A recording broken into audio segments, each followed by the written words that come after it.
வீத்வா. ரிச்சா, ரிச்சா, ஐயோ கடவுளே, இந்த பொண்ணு லீவுக்குன்னு சொல்லி ஒரு மாசம் வந்துச்சு. ஆனா வீட்ல ஒரு நிமிஷம் கூட இருக்க மாட்டேங்குதாடா. ரிச்சாவோட பாட்டி ரிச்சாவை இப்படி கத்தி கூப்பிட்டுக்கிட்டே வீடு முழுவதும் தேடிட்டு இருந்தாங்க. ஆனா ரிச்சா அங்க எங்கேயும் இல்ல. அப்போ யாரோ ஒருத்தங்க தன்னை மறைஞ்சிருந்து பாக்குற மாதிரி ரிச்சாவோட பாட்டி உணர்றாங்க. உடனே அவங்க திரும்பி பார்த்த உடனே அங்க யாருமே இல்ல. அப்போ ரிச்சாவோட பாட்டி கொஞ்சம் முன்னாடி போனாங்க. அப்போ பயம்புறுத்துற மாதிரி ரிச்சா சத்தமா கத்தி சொன்னாங்க. ரிச்சா அப்படி பயம்புறுத்தின உடனே அவங்க பாட்டி உறைஞ்சு போய் நின்னுகிட்டு இருக்காங்க. அவங்களோட முகம் கூட வாடி போச்சு. தான் பாட்டி இப்படி நின்னுட்டு இருக்கிறத பார்த்து ரிச்சா சத்தமா சிரிக்க ஆரம்பிக்கிறாங்க. ரிச்சா இப்படி சிரிக்கிறத பார்த்து அவங்க பாட்டி சொன்னாங்க, இதே மாதிரி ஒரு நாள் என் உயிரை நீ எடுக்க போற பாரு. எத்தனை வாட்டி சொல்லிருக்க இந்த மாதிரி தயவு செய்து பண்ணாதன்னு. உனக்கு புரியவே புரியாது. பாட்டி ஒரு வாட்டி உங்க முகத்தை பாருங்களேன், பயத்துல நடுங்கிட்டு இருக்கு. உண்மையா சொல்லட்டா, நீங்க ரொம்ப பெரிய பயந்தாங்கோலி. ஆனா நீங்க எனக்கு நிறைய பேய் கதை சொல்றீங்க. ஆனா அப்ப உங்களுக்கு பயமா இல்லையா பாட்டி? ஆனா ரிச்சா, அது வெறும் கதைகள் மட்டும்தான். இத பத்தி உனக்கு எப்ப புரிய போகுதுன்னு சொல்லி எனக்கு கொஞ்சம் கூட புரியல. அவங்க பாட்டி இப்படி சொல்லிக்கிட்டே இருக்கும்போது ரிச்சா வீட்டை விட்டு அப்படியே வெளியே போறாங்க. அப்ப ரிச்சாவோட பாட்டி ரொம்ப கோவத்தோட கத்தி சொல்றாங்க, இப்ப எங்கம்மா போற? காலையில இருந்து எதுவும் சாப்பிடவே இல்ல, வந்து சாப்பிட்டுட்டு போ. இல்ல பாட்டி, நான் தோட்டத்துக்கு போறேன். அங்க போய் மாங்காய் பறிச்சிட்டு வர போறேன். அது நான் சாப்பிட போறேன். எங்க போற? வேண்டாம், அங்க போகாத. நிறைய பேரு பேசிக்கிட்டாங்க, நாங்க ஒரு மோசமான பேய் இருக்காமா. என்ன பாட்டி நீங்க இப்படி? நீங்களே பயங்கரமான கதைங்கெல்லாம் சொல்றீங்க. அது கேட்டு உங்களுக்கு பயமா இல்ல? இப்ப என்னடானா பயந்துகிட்டு பேய் நாய் அப்படின்னு சொல்லி என்ன பயம்படுத்துறீங்க நீங்க? இப்படி சொல்லிட்டு தான் பாட்டி கண்ணுல இருந்து ரிச்சா மறைஞ்சு போயிடுறாங்க. ஏன்னா ரிச்சா எங்கேயோ வெளியே போயிட்டு மறுபடியும் தான் வீட்டுக்கு வந்து ஏதாவது காரணம் சொல்லுவாங்கன்னு பாட்டிக்கு நல்லாவே தெரிஞ்சிருந்தது. அதனால பாட்டி அவங்களோட வேலையை பார்க்க போயிட்டாங்க. இப்போ ரிச்சா மாந்தோட்டத்துக்கு போறாங்க. அங்க கையில ஒரு கல்லை எடுத்து மாமரத்துல இருக்கிற மாங்காவுக்கு குறி வைக்கலான்னு நினைக்கிறாங்க. அங்க நிறைய மாமரம் இருந்ததால எதுக்கு குறி வைக்கிறதுன்னு அமைதியா நின்னு யோசிச்சுக்கிட்டு இருந்தாங்க.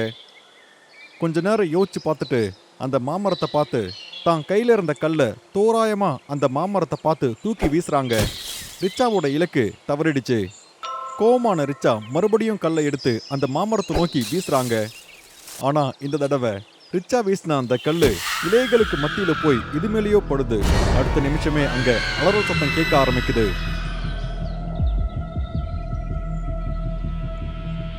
அந்த சத்தத்தை கேட்டு ரிச்சா ரொம்ப பயந்து போயிடுறாங்க.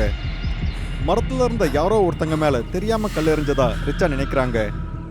என்ன மன்னிச்சிடுங்க, நான் உங்களை அடிக்கணும்னு நினைக்கல. நான் மாங்காய் பறிக்கிறதுக்காக வந்தேன். தயவு செய்து என்ன மன்னிச்சிடுங்க. ஒருவேளை உங்களுக்கு அடிபட்டு இருந்தா எங்க வீட்டுக்கு வாங்க, ரெஸ்ட் எடுத்துட்டு போவீங்க. ஹலோ, உங்ககிட்ட தான் பேசுறேன். நான் தான் சாரி சொல்றேன்ல. ரிச்சா இந்த மாதிரி மாமரத்தை பார்த்து கேட்டுக்கிட்டு இருக்காங்க. ஆனா அந்த மாமரத்துல இருந்து யாருமே காணோம். மரத்துல இருந்து யாராவது ஒருத்தங்க வருவாங்க அப்படின்னு நினைச்சுக்கிட்டே ரிச்சா அந்த மரத்துக்கு கீழேயே நின்னுக்கிட்டு இருக்காங்க. மரத்துல இருந்து யாரும் கீழே இறங்காததால ரிச்சாவே மரத்து மேல ஏறி அக்கம் பக்கம் சுத்தி பாக்குறாங்க. ஆனா அங்க யாருமே இல்ல. என்னடா இது? எதுக்காக இப்படி நடக்குது? இங்க யாரும் இல்லல்ல. ஆனா அந்த சவுண்ட் இங்க இருந்து தானே வந்தது. ரிச்சா இந்த மாதிரி தனக்குத்தானே சொல்லிக்கிட்டு மறுபடியும் அக்கம் பக்கம் பாக்குறாங்க. அப்போ திடீர்னு அந்த மரத்து மேல ஒரு மூட்டைய பாக்குறாங்க. அதுல இருந்து ரத்தம் சுத்திக்கிட்டு இருக்கு. அப்ப ரிச்சாவோட மனசுக்குள்ள நிறைய கேள்விகள் ஓடிக்கிட்டு இருக்கு. யாரோ ஒருத்தங்க பறவைய பிடிச்சு அந்த பறவைய ஒரு மூட்டையா கட்டி அதை இந்த மரத்து மேல வச்சிருக்காங்கன்னு ரிச்சா நினைச்சாங்க. ரிச்சா எறிஞ்ச கல் இந்த மூட்டை மேல பட்டதால தான் அதுல இருந்து ரத்தம் ஒழுகிட்டு இருக்கு அப்படின்னு நினைக்கிறாங்க. அப்புறம் அடுத்த நிமிஷமே ரிச்சா அந்த மூட்டையை எடுத்துக்கிட்டு மரத்துல இருந்து கீழே இறங்கிடுறாங்க. கீழே இறங்கி அந்த மூட்டையை திறந்து பார்த்த உடனே அதுக்குள்ள நிறையவே தங்க நகைகள் இருக்கு. அதுக்குள்ள சில எலும்புகளும் இருந்தது. அது மட்டும் இல்லாம நகைகள் வைக்கப்பட்டிருந்த அந்த பானை சாம்பலால பூசப்பட்டிருந்தது. ரிச்சா அந்த நகைகளை எடுக்கிறாங்க. அந்த நகைகளை சுத்தி இருக்கிற சாம்பலை ஊதி விட்டுட்டு அந்த நகைகளை தானே வச்சுக்கிறாங்க. எனக்கு இந்த புதையல் கிடைச்சது பார்த்தா பாட்டி ரொம்பவே சந்தோஷப்படுவாங்க. கண்டிப்பா இது யாரோ திருடனுங்க பண்ண வேலையா தான் இருக்கும். போலீஸ் கிட்ட மாட்டாம இருக்கிறதுக்காக அவங்க இங்க போட்டு போயிருப்பாங்க. இப்ப இது எனக்கு கிடைச்சிருக்கு. இப்ப இது எனக்கு தான் சொந்தம். ரிச்சா எல்லா நகைகளையுமே சுத்தம் பண்ணிடுறாங்க. அப்புறம் கொஞ்சம் நகைகளை அவங்க போட்டுக்கிறாங்க. தோடு, மூக்குத்தி, அப்புறம் மோதிரத்தையும் அவங்க போட்டுக்கிறாங்க. இந்த நகைகள் கிடைச்சதால ரிச்சா ரொம்ப சந்தோஷமா இருந்தாங்க. அப்புறம் அந்த பானையை அந்த மரத்துக்கு கீழேயே வச்சுட்டு ரிச்சா தன்னோட வீட்டுக்கு திரும்பவும் போயிட்டு இருக்காங்க. அவங்க அந்த மாந்தோட்டத்தை விட்டு வெளியே வந்த உடனே அவங்களோட தோள்பட்டெல்லாம் வலிக்க ஆரம்பிக்குது. என்னடா இது, கை இப்படி வலிக்குது. ஐயோ, ஆர்வத்துல மாங்காய் பறிக்கிறதுக்கு ரொம்ப ஜோரா விசிறி போட்ட மாதிரி இருக்கு கை. பாட்டி கிட்ட போய் கொஞ்சம் இதுக்கு மசாஜ் பண்ண சொல்லணும் உடனே. இப்படி சொல்லிட்டு ரிச்சா வீட்டுக்கு வந்துடுறாங்க. பாட்டி அவங்களோட வேலைகளை மும்புறமா செஞ்சுக்கிட்டு இருந்தாங்க. ரிச்சா அவங்க பாட்டிய மறுபடியும் பயம்படுத்த நினைக்கிறாங்க. ரிச்சா மெதுவா நடந்து போய் தான் பாட்டிக்கு பின்னாடி இருந்து ரொம்ப சத்தமா கத்த ஆரம்பிக்கிறாங்க. அப்போ ரிச்சாவோட உடம்புக்குள்ள ஒரு பேய் இருக்கிறத அவங்க பாட்டி பாக்குறாங்க. அது ஒரு விதவை பேய். அத பார்த்த உடனே பாட்டி மயக்கம் போட்டு கீழே விழுந்துடுறாங்க. பாட்டி இப்படி கீழே விழுந்ததை பார்த்து ரிச்சா ஷாக் ஆயிடுறாங்க. ரிச்சா எப்படியோ தான் பாட்டிய பெட்டுக்கு கொண்டு போயிடுறாங்க. அப்புறம் பாட்டியோட கன்னங்களை தட்டி எழுப்புறதுக்கு முயற்சி பண்றாங்க. என்ன மன்னிச்சிடுங்க பாட்டி, என்ன தயவு செய்து மன்னிச்சிடுங்க, நான் தப்பு பண்ணிட்டேன். ரிச்சா இப்படி சொன்னதை கேட்டு பாட்டி சிரிச்சுக்கிட்டே சொல்றாங்க, எனக்கு ஏதோ ஆயி தலை சுத்தி விழுந்துட்டேன் நினைச்சியா? நீ என்ன பயப்படுத்துறல, அப்ப எனக்கு எப்படி இருக்கோ அதே மாதிரி தான். தான் பாட்டி இப்படி சொன்னதை கேட்டு ரிச்சா சாந்தமாயி நிம்மதி பெருமூச்சு விட்டு சொல்றாங்க, அட பாட்டி, நீ மயங்கி விழுறத பார்த்து நான் எவ்வளவு பயந்தேன் தெரியுமா? தயவு செய்து இந்த மாதிரி மறுபடியும் பண்ணிடாத, சரியா? சரி விடு, நான் போய் உங்களுக்காக சாப்பிடுறதுக்கு ஏதாவது கொண்டு வரேன், சரியா? இப்படி சொல்லிட்டு ரிச்சா தான் பாட்டிக்காக சாப்பாடு எடுத்துட்டு வரதுக்கு போறாங்க. மறுபடியும் அவங்களோட தோள்பட்டை ரொம்ப அதிகமா வலிக்கிற மாதிரி உணர்றாங்க. அதை அலட்சியப்படுத்திட்டு அவங்க அந்த ரூமை விட்டு வெளியே போறாங்க. அப்புறம் தான் பாட்டி இருக்கிற ரூமுக்கு திரும்ப வராங்க. ரிச்சா நடந்து வரதையே தான் பாட்டி பார்த்துக்கிட்டே இருக்காங்க. ரிச்சா கண்ணாடி முன்னாடி கிராஸ் பண்ணும்போது ரிச்சாவோட தோல் மேல யாரோ இருக்கிற மாதிரி ரிச்சாவோட பாட்டி கண்ணாடியில பாக்குறாங்க. அப்புறம் அமைதியா பெட்ல உட்காந்துக்கிட்டு இருக்காங்க. கொஞ்ச நேரம் கழிச்சு ரிச்சா சாப்பாடு எடுத்துட்டு வராங்க. ரிச்சா வந்த உடனே பாட்டி கேக்குறாங்க, ரிச்சா, நீ மாங்காய் பறிச்சிட்டு வரேன்னு போனல்லடா, எங்க மாங்காவே காணோம்? பாட்டி, நான் உனக்கு ஒரு விஷயம் சொல்லணும்னு இருந்தேன், நான் மறந்தே போயிட்டேன் பாரு. அங்க என்ன நடந்துச்சு தெரியுமா? அங்க மரத்து மேல ஒரு பேக் கிடைச்சது. அது ரெட் கலர்ல இருக்கு. ஓபன் பண்ணி பார்த்தா நிறைய கோல்டு இருக்கு. அதுல ஒரு குட்டி மட்கா கூட இருந்தது. அது உடைச்சு போயிருந்தது. ஆனா அந்த கோல்டு ரொம்ப அழகா இருந்தது. ரிச்சா ரொம்ப பெருமையோட அந்த நகைகள் எல்லாம் காட்டிக்கிட்டு இருக்காங்க. அப்ப ரிச்சாவோட ரியாக்ஷனே வேற மாதிரி இருந்தது. தான் கூட பேசிட்டு இருக்கிறது ரிச்சா இல்ல, வேற யாரோ அப்படிங்கிற மாதிரி பாட்டி உணர்றாங்க. இப்ப ரிச்சாவோட பாட்டிக்கு எல்லா விஷயமும் நல்லா புரிஞ்சிருச்சு. இதோட தீவிரத்தன்மையை தெரிஞ்சுக்கிட்ட ரிச்சாவோட பாட்டி ரிச்சா கிட்ட இப்படி சொல்றாங்க, அட ரிச்சா, இந்த கோல்ட் பார்க்கவே ரொம்பவே அழகா இருக்கு. சரி சரி, இத நீ போய் கழட்டி வச்சுடு. உன்னோட கல்யாணத்துக்கு நம்ம யூஸ் பண்ணிக்கலாம். ரொம்ப அழகா இருக்கு, பத்திரமா வச்சுடு. பாட்டி இப்படி சொன்னதை கேட்டு ரிச்சாவோட குரல் மாறுது, கண்கள் சிவக்க ஆரம்பிக்குது. அப்புறம் ரொம்ப கோவத்தோட ரிச்சா சொல்றாங்க, என்ன, இத நான் கழட்டணுமா? இது என்னோடது மட்டும்தான். இத நான் கண்டிப்பா கழட்டவே மாட்டேன். ரிச்சா இப்படி சொன்னதை கேட்டு பாட்டிக்கு புரிஞ்சிருது, பேசுறது ரிச்சா இல்ல, ரிச்சாவோட உடம்புக்குள்ள இருக்கிற அந்த பேய் தானு. அப்புறம் ரிச்சா போட்டிருக்கிற நகைகளை பிடுங்க பாட்டி முயற்சி பண்றாங்க. ஆனா ரிச்சா பாட்டியை தள்ளி விட்டுறாங்க. அப்புறம் ரிச்சாவோட உடம்புல இருக்கிற அந்த பேய் ரிச்சாவை முழுவதுமா ஆட்டி வைக்கிறாங்க. அப்போ பாட்டி கிட்ட ரொம்ப கோவமா சொல்றாங்க, பத்ரம், என்னோட தங்கத்து மேல கை வைக்கணும்னு பார்த்தா யாரும் உயிரோடவே இருக்க மாட்டீங்க. அந்த பேய் எப்படி சொன்னதை கேட்டு ரிச்சாவோட பாட்டிக்கு புரிஞ்சிருது, ரிச்சாவோட உடம்புக்குள்ள இருக்கிற அந்த பேயை ஓட்டுறது அவ்வளோ சுலபமான விஷயம் இல்லைன்னு. அந்த பேயை ஓட்டுறதுக்கு பாட்டி ஒரு தந்திரத்தை முயற்சி பண்றாங்க. உனக்கு நடந்த அநியாயத்தை பத்தி எனக்கு எல்லாமே தெரியும். உன்னோட புருஷன் இறந்துட்ட பிறகு உன்னோட புருஷனோட தம்பி சொன்ன பேச்சு நீ கேக்கலன்னு சொல்லி, அவன் கூட நீ படுக்கலன்னு சொல்லி, உன் மேல தப்பு தப்பா பேசி அவன் உன்னை கொல்ல பார்த்தான்னு எனக்கு தெரியும். நான் பண்ணலன்னு சொன்னா கூட உன்னோட பேச்சு யாருமே கேக்கல இல்லையா? உன்னை சாகடிச்சுட்டாங்க. உனக்கு எப்படி தெரியும்? நான் கூட அந்த ஊர்ல பொறந்து வளர்ந்தவதான். அப்புறம் உன்னோட குழந்தை உயிரோட தான் இருக்கான். உன்னோட பழி தீர்த்துக்கணும் நீ நினைச்சா நான் உனக்கு கண்டிப்பா ஹெல்ப் பண்ணுவேன், சரியா? ஆனா என்னோட ரிச்சாவை நீ விட்டுடணும், சரியா? ரிச்சாவோட பாட்டி இப்படி சொன்னதும் தனக்கு நடந்த கொடுமைகள் எல்லாம் அதுக்கு ஞாபகம் வர ஆரம்பிக்குது. உடனே ரிச்சாவோட உடம்புல இருந்து வெளியே வந்து பாட்டியோட தோல் மேல ஏறி உட்காந்துக்குது. ரிச்சாவுக்கு சுயநினைவு வந்ததும் அந்த நகைகள் எல்லாத்தையும் பாட்டிக்கிட்ட கொடுத்துடுறாங்க. பாட்டி அந்த நகைகளை போட்டுக்கிட்டு தட்டுல சாப்பாடை எடுத்துக்கிட்டு நேரா ரிச்சாவோட தாத்தாவோட ரூமுக்கு போறாங்க. அங்க அவர் ஒரு சேர்ல உட்காந்துக்கிட்டு புத்தகத்தை படிச்சுக்கிட்டு இருந்தாரு. தான் மனைவியோட தோள் மேல ஒரு பேய் உட்கார்ந்துட்டு இருக்கிறத அவர் உணர்றாரு. தோள் மேல உட்கார்ந்துட்டு இருந்த அந்த பேய் இப்ப அந்த பாட்டியோட உடம்புக்குள்ள போயிடுது. இப்போ பாட்டியோட ரூபத்துல இருக்கிற அந்த பேய் அவரை பார்த்து ரொம்ப கோவமா கேக்குறாங்க. எப்படி இருக்கீங்க வீரேந்திர? என்ன கண்டுபிடிச்சிருப்பீங்க போல இருக்கே. வீரேந்தர் பின்னாடி திரும்பி பார்த்த உடனே பயத்துல அப்படியே நடுநடுங்கி போறாரு. பயந்து போய் ரொம்ப தடுமாறுறாரு. அப்புறம் ரொம்ப தடுமாறின குரல்ல கேக்குறாரு, யசோதா நீயா? இந்த பேரை கேட்ட உடனே யசோதா சிரிக்க ஆரம்பிக்கிறாங்க. அப்புறம் அடுத்த நொடியே அவங்க வீரேந்திர தாக்குறாங்க. அவரோட குரல் அந்த வீடு முழுவதும் எதிரொலிச்சது. இதால ரிச்சாவும் ரொம்ப பயந்து போயிட்டாங்க. 2 நாளைக்கு அப்புறம் ரிச்சாவும் அவங்க பாட்டியும் அந்த நகைகளை ஒரு பானையில போட்டு அதை ஒரு சிவப்பு துணியால மூடி அதே மாந்தோட்டத்துக்கு எடுத்துட்டு போய் அதே மரத்துல கட்டிடுறாங்க. போனாலும் சரி இல்ல நம்பாம போனாலும் சரி, நம்ம நாடு மூடநம்பிக்கையோட பிடியில சிக்கி தவிச்சுக்கிட்டு இருக்கு. இந்த மூடநம்பிக்கையால பல குடும்பங்கள் சீரழிஞ்சிருக்கு. அதுல ஒரு கதை தான் இந்த கதை. குஜராத்ல வாழ்ற மக்கள் தங்களோட கனவுல கூட நினைச்சு பார்க்க முடியாத ஒரு நாள் ஜோயஸ் குடும்பத்துக்கு நடந்தது. அது ஒரு மூட நம்பிக்கை. உங்க மகனுக்கு பேய் பிடிச்சிருக்கு, நீங்க நம்புனா அவரை வங்காளத்துக்கு கூட்டிட்டு போங்க, அங்க மட்டும்தான் இந்த பில்லி சூனியத்துக்கு தீர்வு இருக்கு. ஜேஎஸ் பாய், உங்களோட சொத்து மதிப்பு பல கோடி ரூபாய் இருக்கும். அப்புறம் உங்களுக்கு ஒரே ஒரு குழந்தை தான். உங்களுக்கு குழந்தை இல்லைன்னா அந்த கோடி ரூபாயை வச்சு நீங்க என்ன பண்ண போறீங்க?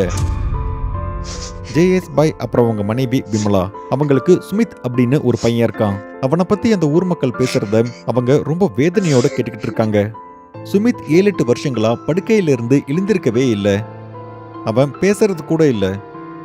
ஆனா அவனை அவங்க ரொம்ப நல்லா பார்த்துக்கிட்டு இருந்தாங்க. ரொம்ப இளமையான மகன். அவனுக்கு நோய்வாய்ப்பட்டிருக்கு. இதனால ஜேஎஸ் பாயோட வீட்டுல எப்பவுமே கவலையாவே இருந்தாங்க. சுமித்தை பெரிய பெரிய ஹாஸ்பிட்டலுக்கெல்லாம் கூட்டிட்டு போனேன். ஆனா சுமித்துக்கு உடம்பு சரியா போகல. அக்கிம் விஷயத்துல கூட மௌலி, தந்திரி, அகோரி இந்த மாதிரி பல லட்சம் ரூபாய் நன்கொடை கொடுத்துருக்கேன். ஆனா சுமித்தோட நிலைமையில கொஞ்சம் கூட முன்னேற்றமே இல்லை. நடுராத்திரியில சுடுகாட்டுக்கு போறது, 13 அமாவாசைகளுக்கு காக்காவுக்கு பச்சை இறைச்சியை கொடுக்கறது, பீப்பால் மரத்துக்கு தண்ணி கொடுக்கறது, நான் எவ்வளோ செஞ்சேன் நீங்க எல்லாத்தையும் பார்த்தீங்க. ஆனா இப்ப என்ன வங்காளத்துக்கு போக சொல்றீங்க. இங்க இந்தியாவில் இல்லாதது அங்க என்ன இருக்கு? ஜெய்ஸ் பாயோட இந்த கேள்வியால அங்கிருந்த எல்லாருமே அமைதியாயிட்டாங்க. அப்போ ஜெய்ஸ் பாயோட மனைவி விமலா ஜெய்ஸ் பாய் கிட்ட கேக்குறாங்க, என்னங்க, நான் சொல்றது ஒரு வாட்டி கேளுங்க. நாம ஒரு வாட்டி போய் பார்க்கலாம்ல. நம்மளோட வேண்டுதலே நம்மளோட குழந்தை காப்பாத்த வாய்ப்பு இருக்கு. எப்படியாவது தான் மகன் சரியாயிடணும் அப்படின்னு ஒரு அம்மாவோட இதயம் துடிச்சுக்கிட்டே இருக்கும். அதே மாதிரி தான் விமலாவும் எதிர்பார்த்துக்கிட்டு இருந்தாங்க. அங்க சொல்றவங்களோட பேச்சை கேட்டு ஜெய்ஸ் பாய் கனத்த இதயத்தோட கொல்கத்தாவில் இருக்கிற நிம்தலா காட்டுக்கு போறாரு. அந்த இடத்துல செத்து போனவங்கள கூட பில்லி சூனியத்தோட உதவியால உயிரோட வர வைக்க முடியும். ஜெய்ஸும் விமலாவும் நிம்தலா காட்டுக்கு போனதும் அந்த இடத்துல இருந்த ஒரு அகோரி தான் நாக்கில கற்பூரத்தை வச்சுக்கிட்டு ஒரு பொண்ணை சுத்திக்கிட்டு வரத அவங்க பாக்குறாங்க. அங்க ஒரு பொண்ணு கீழே படுத்துக்கிட்டு இருந்தாங்க. தனக்கு எதிரில் ஒரு அகோரி இருக்கிறத பார்த்து அந்த பொண்ணு ரொம்ப பயந்து போயிருந்தாங்க. அந்த அகோரி தான் வாயில எரிஞ்சிட்டு இருந்த அந்த கற்பூரத்தை எடுத்து அந்த பொண்ணு மேல தூக்கி போடுறாரு. கொஞ்ச நேரத்துக்கு முன்னாடி இறந்து போய் கீழே படுத்திருந்த அந்த பொண்ணு திடீர்னு எழுந்துக்கிறாங்க. இதை பார்த்து அக்கம் பக்கத்துல இருந்த எல்லாரும் மகிழ்ச்சியில துள்ளி குதிக்கிறாங்க. அந்த அகோரி உண்மையிலேயே ஜெய்ஸ் அப்புறம் விமலாவோட கண்களுக்கு முன்னாடி உயிரில்லாம கீழே கிடந்த ஒரு பொண்ணுக்கு உயிர் கொடுத்துருக்காங்க. விமலாவும் ஜெய்ஸ் பாயும் அதை பார்த்த உடனே அவங்களோட கண்ணில் பிரகாசம் தெரியுது. இந்த பில்லி சூனியத்தை பார்த்த உடனே அவங்க இது எல்லாத்தையுமே நம்ப ஆரம்பிக்கிறாங்க. சுமித்தை குணப்படுத்தணும்னா அவனை அவங்க கூட்டிட்டு வர சொல்றாங்க. ஜெய்ஸ் தன்னோட மகனை குணப்படுத்துறதுக்கு எந்த ஒரு வாய்ப்பையும் அவர் தவற விடவே மாட்டாரு. அதனால உடனடியா சுமித்தை அந்த அகோரி கிட்ட கூட்டிட்டு வராங்க. ஆனா அந்த அகோரி சுமித்தை இந்த நிலைமையில பார்த்துட்டு சுமித்தை தொடக்கூட மறுத்துட்டாரு. ஜெய்ஸ், உன் மகனோட உடம்புல ஒரு பேய் இருக்கு. இன்னும் சொல்ல போனா இன்னும் கொஞ்ச நாள் அவனோட உடம்புல அந்த பேய் இருந்துகிட்டே இருந்தா அவனை யாராலையும் காப்பாற்றவே முடியாது. கூட்டிட்டு போ, அவனை இங்கிருந்து கூட்டிட்டு போ. என்னால அவனுக்கு உதவி பண்ணவே முடியாது. அகோரி பிரிஜ்லாலோட பேச்சை கேட்டு விமலாவும் ஜெய்ஸும் அந்த அகோரியோட கால்ல விழுறாங்க. அகோரி பாபா, தயவு செய்து அப்படி சொல்லாதீங்க. நாங்க ரொம்ப ஆசையா உங்ககிட்ட வந்திருக்கோம்.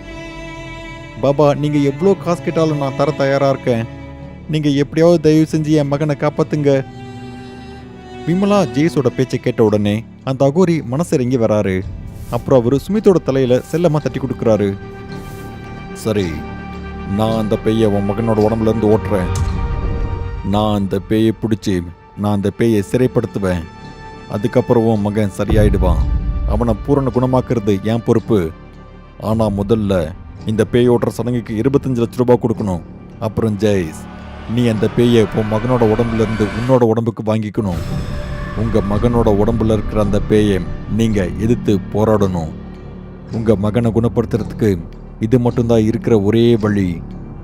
அகோரி சொன்னதை கேட்டு ஜெய்ஸ் ஷாக் ஆகுறாரு. தன்னோட மகனோட உயிரை காப்பாத்துறதுக்கு தன்னோட உயிரை பணிய வைக்க வேண்டியதா போயிடுச்சு.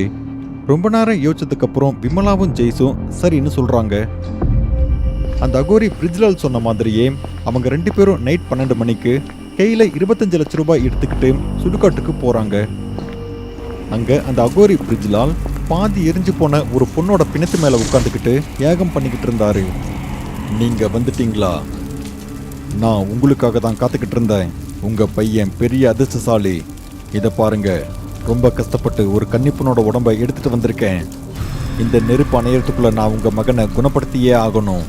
நீங்க உங்க மகனை கூட்டிட்டு வாங்க. அந்த பணத்தை இப்ப நீங்க எங்கிட்ட கொடுத்துருங்க. இந்த பூஜை முடியற வரைக்கும் இந்த பூஜையில யாருமே தலையிடக்கூடாது. புரிஞ்சதா? அகோரி பிரிஜ்லால் இப்படி பேசிக்கிட்டு இருந்தாரு. அப்போ ஜெய்ஸ் சொல்றாரு, இல்ல அப்படி எதுவும் நான் நடக்க விட மாட்டேன். என் பையனுக்கு நான் எதுவும் ஆக விட மாட்டேன். என் பையனோட உடம்புல இருந்து அந்த பேய் எடுத்து என் மேல அதை ஏவி விடுங்க. அந்த பேய்க்கு நடக்க போற எல்லாத்தையும் நான் பாத்துக்கிறேன். இப்படி சொல்லிட்டு தான் எடுத்துட்டு வந்த 25 லட்சம் ரூபாய் கேஷை ஜெய்ஸ் அகோரி பிரிஜ்லால் கிட்ட கொடுக்குறாரு. பிரிஜ்லாலுக்கு பணம் கிடைச்ச உடனே அவர் அந்த சடங்கை செய்ய ஆரம்பிக்கிறாரு. முதல்ல ஜெய்ஸோட நெத்தியில சில மிருகங்களோட ரத்தத்தை பூசி எரிஞ்சிட்டு இருக்கிற அந்த நெருப்பு முன்னாடி உட்கார வைக்கிறாரு. அவர் கையில ஒரு மண்டை ஓட்டியும் கொடுத்துட்றாரு. அப்புறம் ஜெய்ஸ் சுத்தி வந்து அந்த அகோரி பாபா மந்திரம் சொல்லிக்கிட்டு இருக்காரு. விமலா ஒரு ஓரமா நின்று இது எல்லாத்தையும் பார்த்துக்கிட்டு இருக்காங்க. தன்னோட கணவரும் மகனும் சீக்கிரம் குணமாகி வீட்டுக்கு வரணும்னு அவங்க தன்னோட மனசுக்குள்ளேயே வேண்டிக்கிட்டு இருந்தாங்க. அகோரி மந்திரத்தை உச்சரிச்ச உடனே அந்த தீப்பிழம்புகள் வேகமா எரிய ஆரம்பிக்குது. அந்த இடத்துல கரும்புகை சூழ்ந்துருது. சுமித்தை சுத்தி 2 கருப்பு நிழல்கள் வந்துகிட்டு இருக்கு. அப்போ அந்த அகோரி பிரிஜ்லால் எரிஞ்சிட்டு இருக்கிற அந்த நெருப்புல இருந்து ஒரு துண்டை எடுத்து ஜெய்ஸோட நாக்கில் வச்ச உடனே அவரை பாயமோட சொல்லிடுறாரு. இந்த சடங்குக்கு எதுவும் ஆகக்கூடாது அப்படிங்கிறதால நெருப்புல சுட்டாலும் அவர் வாயை திறக்கவே இல்லை. அப்போ அந்த அகோரி பிரிஜ்லால் ஒரு சின்ன பாட்டிலை எடுத்து அதை ஜெய்ஸ் கிட்ட கொடுக்குறாரு. இத குடி, இதுக்குள்ளதான் அந்த பேய் இருக்கு. நீ இதை குடிச்ச உடனே அந்த பேய் உனக்குள்ள வந்துடும். அப்போதான் உன் மகனை பிடிச்சிருக்கிற அந்த பேயை எதிர்த்து உன்னால சண்டை போட முடியும். இத குடி. ஜெய்ஸோட நாக்குல அந்த அகோரி நெருப்ப வச்ச உடனே ஜெய்ஸோட நாக்கு முழுவதும் எரிஞ்சிருது. அந்த நேரத்துல அவர் பட்ட அந்த வலி அவருக்கு மட்டும்தான் அது தெரியும். ஆனா தான் மகனை காப்பாத்தணுங்கிற ஒரே காரணத்துக்காக ஜெய்ஸ் இந்த எல்லா வலியும் தாங்கிட்டு அமைதியா இருக்காரு. அந்த அகோரி பிரிஜ்லால் சொன்ன மாதிரியே ஜெய்ஸ் அந்த பேய் இருக்கிற பாட்டில வாங்கிக்கிறாரு. அப்புறம் ஒரே மூச்சுல குடிக்கிறாரு. அந்த பாட்டில்ல யாரோ ஒருத்தங்க மஞ்சளை கலந்த மாதிரி அவ்வளோ கசப்பா இருந்தது. அந்த பாட்டில குடிச்சு முடிச்ச உடனே ஜெய்ஸோட கண்கள் சிவக்குது. வா பேயே வா, உனக்கு எப்படிப்பட்ட ஒரு உடம்பை கண்டுபிடிச்சு கொடுத்துருக்கேன் பாரு. இப்போ நான் உன்னை சந்தோஷப்படுத்துறேன். என் வேலையை சீக்கிரமா முடிச்சிரு. அகோரி பிரிஜ்லால் அப்படி சொன்ன உடனே ஜெய்ஸ் ரொம்ப சத்தமா சிரிக்க ஆரம்பிக்கிறாரு. அவரோட சிரிப்புல விசித்திரமான வலி தெரிஞ்சது. விமலா ஜெய்ஸோட இந்த சிரிப்பை கேட்டதும் தன்னோட கணவரோட உடம்புக்குள்ள பேய் வந்துருச்சு அப்படின்னு அவங்க உறுதியா நம்ப ஆரம்பிச்சாங்க. சீக்கிரம் தான் மகனுக்கும் குணமாயிடும்னு அவங்க நம்பினாங்க. தன்னோட கண்ணை மூடிக்கிட்டு தான் கணவருக்காகவும் தான் பையனுக்காகவும் அவங்க பிரார்த்தனை பண்ண ஆரம்பிச்சாங்க. ஆனா உண்மையில ஜெய்ஸ் சுயநினைவே இல்லாம இருந்தாரு. அப்போ அந்த அகோரி பிரிட்ஜ்லால் ஜெய்ஸ்க்கு ஒரு கத்தியை கொடுக்கறாரு. அப்புறம் அவரோட மகனுக்கு எதிரில் நிக்க வைக்கிறாரு. அப்போ அந்த அகோரி ஜெய்ஸ் கிட்ட சொல்றாரு, உன் மகனோட உடம்புக்குள்ள இருக்கிற அந்த ஆவி கிட்ட நீ பேசு. அதுகிட்ட சொல்லு, அவனோட உடம்பை விட்டு வெளியே வர சொல்லு. அது மட்டும் அவனோட உடம்பை விட்டு வெளியே வரலனாம் நீ அதோட கதையை முடிச்சிடு. ஜெய்ஸ் அகோரி பிரிட்ஜ்லால் சொன்னதை அப்படியே கேட்டாரு. தன்னோட பையன் பக்கத்துல போய் நின்னுக்கிட்டு அகோரி பிரிட்ஜ்லால் சொன்னதையே திரும்ப திரும்ப சொல்லிக்கிட்டு இருந்தாரு. அந்த அகோரி முன்ன ஜெய்ஸோட வாயில நெருப்பு போட்டதால ஜெய்ஸோட வாயில இருந்து ரத்தம் வழிஞ்சுக்கிட்டு இருந்தது. அப்போ ஜெய்ஸோட மகன் ஸ்மித் அசையாம அதே இடத்துல படுத்துக்கிட்டு இருந்தான். தான் அப்பா தனக்காக இவ்வளோ வலியை அனுபவிக்கிறாருன்னு தெரிஞ்சு சுமித்தோட கண்ணில இருந்து கண்ணீர் வந்துகிட்டு இருந்தது. அப்போ சுமித்தை பார்த்து ஜெய்ஸ் சொல்றாரு, சொல்லு பேயே, சுமித்தோட உடம்பை விட்டு நீ போவியா இல்லையா? நீ மட்டும் சுமித்தோட உடம்புல இருந்து வெளியே போகலன்னா சுமித்தோட உடம்பையே மொத்தமா அழிச்சிடுவேன். சீக்கிரம் சொல்லு, சொல்லு பேயே. ஜெய்ஸ் போதையில ஒரு கொடூரமான விலங்கு மாதிரி மாறிட்டாரு. தான் என்ன பண்ணிட்டு இருக்குன்னு அவருக்கு கொஞ்சம் கூட புரியல. அவருக்கு எதிரில் படுத்துட்டு இருக்கிறது அவரோட மகன். தான் மகன் சுமித் தான் படுத்துட்டு இருக்கான்னு அவருக்கு கொஞ்சம் கூட புரியல. ஜெய்ஸ் இவ்வளோ முறை கேள்வி கேட்டோம் சுமித் கிட்ட இருந்து எந்த ஒரு பதிலும் வராததால ஜெய்ஸ் தான் கையில வச்சிருக்கிற அந்த கத்தியை ஓங்கி தான் மகன் சுமித்தோட உடம்ப வெட்டுறாரு. இத பார்த்ததும் விமலா அதிர்ச்சியில உறைஞ்சு போறாங்க. அப்புறம் ஜெய்ஸை நோக்கி ரொம்ப வேகமா ஓடுறாங்க. அப்போ அந்த அகோரி பிரிட்ஜ்லால் விமலாவை பிடிச்சிட்டு சொல்றாரு, நிறுத்து பைத்தியமே, என் பூஜை இன்னும் முடிவடையல. நான் இதுக்கு 2 பேரை பலி கொடுக்கணும். இன்னும் ஒருத்தர் மட்டும் சாகணும். எப்படி இருந்தாலும் இது வருஷத்துக்கு 1 முறை இல்லைன்னா 2 முறை நடந்துரும். ரொம்ப பணக்காரங்களாகிய நீங்க உங்களோட மூட நம்பிக்கையால சாகிறதுக்காகவே எங்கிட்ட வருவீங்க. அதுக்கு பதிலா எங்கிட்ட நிறைய பணத்தை கொடுக்குறீங்க. ஆச்சரியமா இருக்கு. இப்படி சொல்லிட்டு விமலாவை கீழே தள்ளி விடுறாரு. விமலா தூரமா போய் விழறாங்க. அப்போ அந்த அகோரி ஜெய்ஸை பார்த்து ஜெய்ஸோட தலையை அவரு தடவி கொடுக்கறாரு. மாஸ்டர், என்ன மன்னிச்சிருங்க. என்னால இந்த சின்ன வேலையை கூட செய்ய முடியல. சுமித்தோட உடம்புல இருந்து அந்த பேயை என்னால ஓட்டக்கூட முடியல. தயவு செஞ்சு என்ன மன்னிச்சிருங்க, என்ன மன்னிச்சிருங்க. இல்ல அடிமையே, என் நீதிமன்றத்துல மன்னிப்பே கிடையாது. மரண தண்டனை, மரண தண்டனை. உனக்கு மரண தண்டனை கொடுக்குறேன். இப்போ என்ன பண்றதுன்னு உனக்கு நல்லாவே தெரியும். அகோரி அப்படி சொன்ன உடனே ஜெய்ஸ் தான் கையில இருந்த அந்த கத்தியை எடுத்துக்கிட்டு தன்னோட கழுத்துக்கு நேரா அதை வச்சுக்கிட்டு அவரு அந்த நெருப்பை நோக்கி நடக்க ஆரம்பிச்சாரு. அப்போ கீழே விழுந்திருந்த விமலா நடக்க போறத தடுக்க முயற்சி பண்ணாங்க. இருங்க, என்னங்க இருங்க, நான் சொல்றது ஒரு வாட்டி கேளுங்க. குழந்தை நம்மள விட்டுட்டு போயிட்டான். இப்ப நீங்களும் விட்டுட்டு போறீங்களா? எழுந்துடுங்கன்னு சொல்றல்ல. இந்த அகோரி பாபா என்ன பண்ணானே தெரியல. உங்களுக்கு என்ன கலந்து கொடுத்தான்னு எனக்கு புரியவே மாட்டேங்குது. தயவு செய்து எந்திரிங்க, எந்திரிங்கன்னு சொல்றேன் இல்ல. விமலா ரொம்ப சத்தமா கத்தி கத்தி ஜெய்ஸை தடுத்து நிறுத்த முயற்சி பண்ணிக்கிட்டு இருந்தாங்க. ஆனா ஜெய்ஸ் விமலா சொன்ன எதையும் கண்டுக்கல. அவர் நேரா எரிஞ்சிட்டு இருக்கிற நெருப்பு கிட்ட போனாரு. அப்புறம் அந்த கத்தி எடுத்து ஜெய்ஸ் தன்னோட கழுத்தை வெட்டிக்கிட்டாரு. அவரோட உடம்பும் அதே நெருப்புல விழுந்துருச்சு. தன்னோட மகன், தன்னோட கணவர், இவங்க 2 பேரும் ஒரே ராத்திரியில ரொம்ப கொடூரமான முறையில இறந்து போனதால விமலாவுக்கு பைத்தியம் பிடிச்சு போயிட்டதா சொல்றாங்க. ஆனா எப்படியோ அந்த நிம்தலா காட்டுல இருந்து இவங்க உயிர் பொழைச்சிட்டாங்க. இந்த மாதிரியான சம்பவம் உண்மையிலேயே நடந்துக்கிட்டு தான் இருக்கு. நம்ம நாட்டில் இன்னுமே மூட நம்பிக்கை இருக்கு. இந்த மாதிரியான சம்பவம் நடந்ததுக்கு காரணம் என்ன? இந்த மூட நம்பிக்கையெல்லாம் தொடர்ந்துக்கிட்டு தான் இருக்குமா? எத்தனை நாளைக்கு தான் அப்பாவி மக்கள் பலிகடா ஆவாங்க? இதெல்லாம் இன்னும் தொடர்ந்துக்கிட்டு தான் இருக்குமா? இந்த மாதிரி பல கேள்விகள் இருக்கு. ஆனா பதில்களை கண்டுபிடிக்கிறது ரொம்பவே கஷ்டம். இதுக்கான பதில் உங்ககிட்ட இருந்தா நீங்க கமெண்ட் செக்ஷன்ல தெரிவிங்க. ரொம்ப இருட்டான அடர்ந்த காடு. அந்த அடர்ந்த காட்டுல நிலவு வெளிச்சத்துல ஒரு வீடு தெரியுது. அந்த வீட்டில் ஒரு ரூம்ல லைட் எரிஞ்சுக்கிட்டு இருக்கு. அந்த லைட்டை தூரமா இருந்தாலும் பார்க்க முடியும். அந்த அடர்ந்த காட்டுல ஒரு மரத்துக்கு பின்னாடி ஒளிஞ்சுக்கிட்டு இருந்து யாரோ ஒருத்தங்க அந்த லைட்டையே பார்த்துக்கிட்டு இருந்தாங்க. இந்த வெறிச்சோடி போன பாலடைஞ்ச வீட்டில் ஒரு சின்ன பொண்ணு ரொம்ப நிம்மதியா தூங்கிட்டு இருக்கா. அது ரொம்ப ஆழமான இரவு. அந்த சின்ன பொண்ணு நிம்மதியா தூங்கிட்டு இருந்தா. அப்போ திடீர்னு அந்த பொண்ணோட ரூம்ல இருந்த லைட் ஆஃப் ஆகுது. அப்புறம் கொஞ்ச நேரத்துல அந்த ரூம்ல இருள் பரவிடுது. இதுக்கு மத்தியில அந்த பொண் கண்ணை திறந்துருது. கண்ணை திறந்து அந்த சின்ன பொண்ணு அந்த ரூம்ல அங்கேயும் இங்கேயும் பார்த்துக்கிட்டு இருக்கு. அப்போ திடீர்னு யாரோ ஒருத்தவங்களோட நிழல் அங்கேயும் இங்கேயும் போயிட்டு வர்றது தெரியுது. அதை பார்த்த உடனே அந்த பொண்ணு பயந்து போயிட்டா. ஆனா அவ கத்துறதுக்கு முன்னாடியோ இல்ல உதவிக்கு யாரையோ கூப்பிடறதுக்கு முன்னாடியோ அவளோட ரூம் ஜன்னலுக்கு வெளியே ஒரு கையை பார்க்கறா. அந்த கை ரத்தத்தால நனைஞ்சிருக்கு. அந்த கையை பார்த்ததும் அந்த பொண்ணு ரொம்ப பயந்து போயிடுறா. பயத்தில் நடுநடுங்கி போய் அதே இடத்துல படுத்துக்கிட்டு இருக்கா. ஸ்ட்ரீட் லைட் விட்டு விட்டு எரிஞ்சிட்டு இருக்கிற அந்த இடத்துல வேகமா ஒரு கார் அந்த வழியில போய்கிட்டு இருக்கு. அந்த காருக்குள்ள மதுரோட முழு குடும்பமும் இருக்கு. அவர் மனைவி ரீமா, அவரோட மனைவி சிங்கி, அவங்களோட இலக்கு நோக்கி போய்கிட்டு இருந்தாங்க. அந்த ராத்திரி ரொம்ப இருட்டா இருக்கிறதால மதுர் தன்னோட மகள் சிங்கி கிட்ட சொல்றாரு, சிங்கி நீ இப்ப தூங்காத, நம்ம போக வேண்டிய இடம் பக்கத்துல வந்துருச்சு. ஆனா சிங்கி நல்லா தூக்கத்தோட பிடியிலேயே இருந்தா. அவ நல்ல தூக்கத்துல தான் கண்ணை பாதி மட்டும் திறந்து தான் அப்பா கிட்ட சொல்றா, அப்பா எனக்கு ரொம்ப தூக்கம் வருது அப்பா, நாம வீட்டுக்கு சீக்கிரம் போலாம். மகள் இப்படி சொல்றத கேட்டு மதுர் தன்னோட மனைவி ரீமா கிட்ட சொல்றாரு, ரீமா என்ன உனக்கும் தூக்கமா?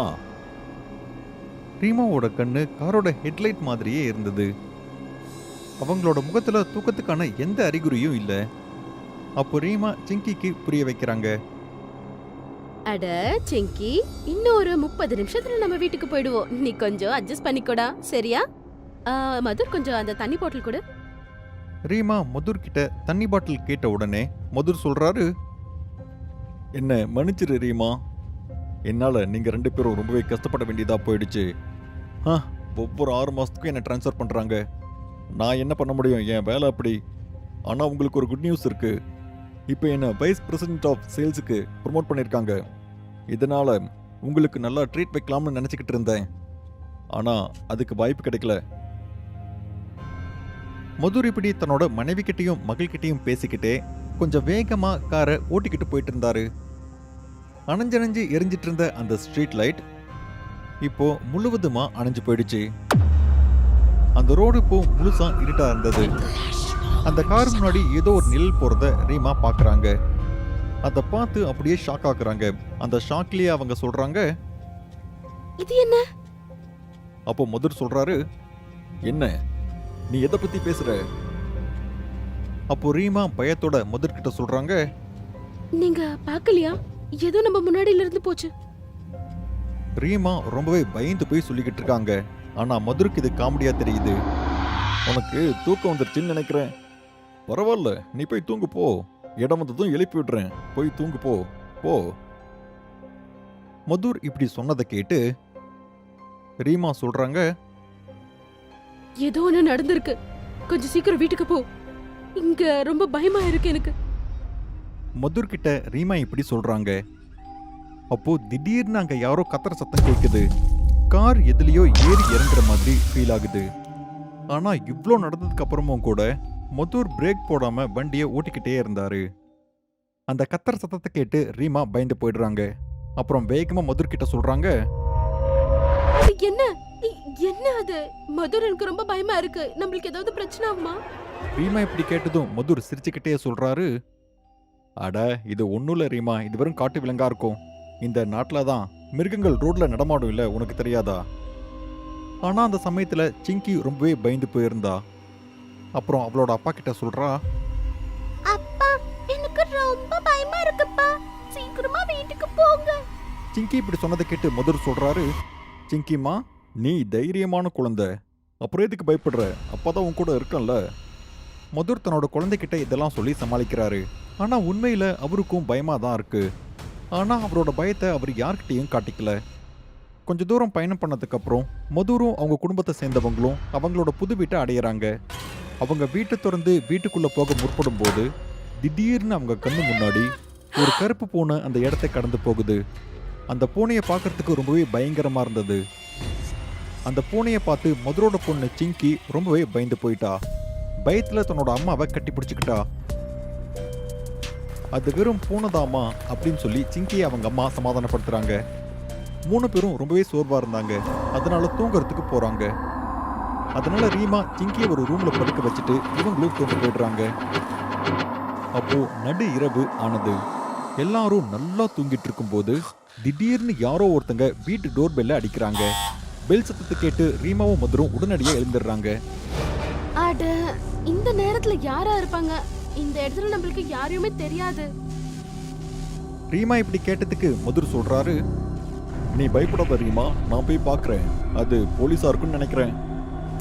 இப்படி சொல்லிட்டு மதுர் வீட்டு கதவை திறக்க போறாரு. அப்போ அங்க லைட்ஸ் அணைஞ்சு எரிஞ்சது. அது எதையுமே கவனிக்காம மதுர் கதவை திறந்தாரு. வெளியே யார் இருக்காங்கன்னு மதுர் பார்த்தாரு. அங்க 60 வயசு இருக்கிற ஒரு பாட்டி கையில விளக்கோட நின்னுகிட்டு இருந்தாங்க. நீங்க யாரு? மதுர் அந்த பாட்டியை பார்த்து கேட்டாரு. அப்ப அவங்க சொன்னாங்க, சாரு, என்னோட பேரு சாந்தி. நான் பக்கத்து வீட்டுல வேலை பண்றேன். இங்க வேலை செய்யற கார்டு சொன்னாரு நீங்க புதுசா வந்திருக்கீங்கன்னு. அதனால வீட்டுக்கு வேலை பண்றதுக்கு ஏதாவது வேணுமா கேட்கலான்னு வந்தேன் சார். சாந்தி சொன்னதை கேட்டுட்டு மதுர் அங்க இருக்கிற வாட்ச பாக்குறாரு. சாந்திமா, இப்ப நைட் 2 மணி ஆகுது. நீங்க இந்த நேரத்துல வந்து என்னோட தூக்கத்தையே கெடுத்துட்டீங்களே. மதுர் சாந்தி கிட்ட பேசிட்டே இருக்கும்போது ரீமா படியில இருந்து கீழே இறங்கி வந்து அந்த இடத்துல நிக்கிறாங்க. அப்ப சாந்தியும் மதுரையும் பார்த்து கேக்குறாங்க, மதுர், இவங்க யாரு? இந்த நேரத்துல அவங்க இங்க என்ன பண்றாங்க? ரீமாவோட கேள்விக்கு மதுர் பதில் சொல்றதுக்கு முன்னாடியே சாந்தி பதில் சொல்றாங்க. மேடம், உங்க வீட்ல ஏதாவது வேலை இருக்கான்னு கேட்கலான்னு வந்தங்க. வேலையா? நாளைக்கு கூட வந்து கேட்டிருக்கலாமே. இந்த நடுராத்திரில வந்திருக்கே நீ. எங்களோட தூக்கத்தை எல்லாம் நீ கெடுத்துட்ட. அப்போ சாந்தி வீட்டுக்குள்ள பார்த்து சொல்றாங்க, ஒருவேளை நீங்க கதல இருப்பீங்களோ இல்லையோ தெரியாதுல்ல. என்ன சொல்ற? ஐயோ மேடம், அப்படி இல்லைங்க. நீங்க எல்லாம் வேலை செய்யறவங்க, பெரிய ஆட்கள். நாளைக்கு காத்தால சீக்கிரம் கிளம்பி போயிட்டீங்கன்னா அதனால தான் இப்பவே வந்தேன். அதுவும் இந்த சொசைட்டி ரொம்ப தூரத்துல இருக்கு. அங்க வேலை செய்யறவங்க யாரும் இல்லைங்க. சாந்தி இப்படி சொன்னதை கேட்டு ரீமாவுக்கு இன்னும் அதிகமா சந்தேகம் வருது. இருந்தாலும் அந்த நிலைமையை சமாளிச்சு மதுர் ரீமா கிட்ட சொல்றாரு, ஆமா ரீமா, இவங்க சொல்றது சரிதான். ஆமா, இந்த இடத்துல வேலைக்கு ஆள் கிடைக்கிறது ரொம்பவே கஷ்டம்னு என்னோட சார் என்கிட்ட சொல்லியிருக்காரு. அப்புறம் அவரு சாந்தி கிட்ட சொல்றாரு, சரி சாந்திமா, நீங்க உள்ள வாங்க. உங்க வேலையை நீங்க காலையிலுக்குள்ள முடிக்கணும். சாந்தி வீட்டுக்குள்ள போறதுக்கு முதல் அடியை எடுத்து வைக்கிறாங்க. அப்போ வேகமா காத்து வீச ஆரம்பிக்குது. திடீர்னு கரண்ட்டும் கட் ஆயிடுது. கொஞ்ச நேரத்திலேயே அந்த வீடு முழுவதும் இருள் சூழ்ந்துருது. இத பார்த்து ரீமா ஷாக் ஆயிடுறாங்க. இங்க என்ன நடக்குது? சடனா லைட் எதுக்காக போயிடுச்சு? இங்க அப்பப்போ அப்படிதான் ஆயிட்டு இருக்கோம் மேடம். கவலைப்படாதீங்க, என்கிட்ட கேண்டில் இருக்கு. நான் அதை ஏத்தி விடுறேன். அதை வச்சு வேணா நான் வேலை பண்ணிக்கிறேன். நீங்க கவலைப்படாதீங்க, நான் உங்களுக்கு எந்த பிரச்சனையும் கொடுக்க மாட்டேன். சாந்தி சம்மதிச்சதும் மதுரும் ரீமாவும் மறுபடியும் தூங்க போயிடுறாங்க. அப்போ சாந்தி மெழுகுவர்த்தியை பத்த வச்சுட்டு எரிஞ்சிட்டு இருக்கிற அந்த நெருப்பையே பார்த்துக்கிட்டு இருக்காங்க. எரிஞ்சிட்டு இருக்கிற அந்த நெருப்புல யாரோ ஒருத்தவங்களோட உருவம் தெரியற மாதிரியே அவங்க பார்த்துக்கிட்டு இருந்தாங்க. கொஞ்ச நேரம் கழிச்சு அந்த வீடு முழுவதும் யாரோ ஒருத்தவங்களோட கத்தர் சத்தம் கேட்குது. இந்த சத்தத்தை கேட்டு ரீமா தூக்கத்துல இருந்து எழுந்துடுறாங்க. அப்புறம் பக்கத்துல படுத்துட்டு இருந்த மதுரை பாக்குறாங்க. ஆனா மதுர் அந்த இடத்துல இல்ல. மதுருக்கு ஏதோ ஆச்சுன்னு அவங்க நினைக்கிறாங்க. ரீமா திடீர்னு எழுந்து வேகமா கீழே இறங்கி வராங்க. வேகமா வந்து பாக்குறாங்க. அவங்க பார்த்த அந்த காட்சியால அவங்களோட ரத்தமே உறைஞ்சு போயிடுச்சு. கீழே இருக்கிற அந்த ஹால்ல ஒரு பயங்கரமான பேய் இருக்கு. அந்த பேய் மதுரோட கழுத்தை பிடிச்சு அவரை மேல தூக்கி பிடிச்சுக்கிட்டு இருக்கு. சாந்தி அந்த பேய்க்கு பின்னாடி நின்றுக்கிட்டு இருந்தாங்க. நடக்கிற எல்லாத்தையும் அவங்க பார்த்துக்கிட்டு இருந்தாங்க. அப்புறம் அவங்க சிங்கிய தனக்கு பின்னால மறைச்சு வச்சு நின்றுக்கிட்டு இருந்தாங்க. அப்போ மதுரோட கழுத்து அந்த பேயோட கையில இருந்தது. அவர் தான் கடைசி மூச்சை எண்ணிக்கிட்டு இருந்தாரு.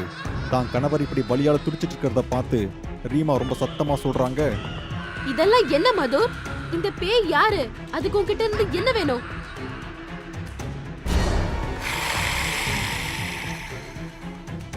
மதுரை விடுவிக்கிறதுக்காக ரீமா அந்த பயங்கரமான பேய் பக்கத்துல போறாங்க.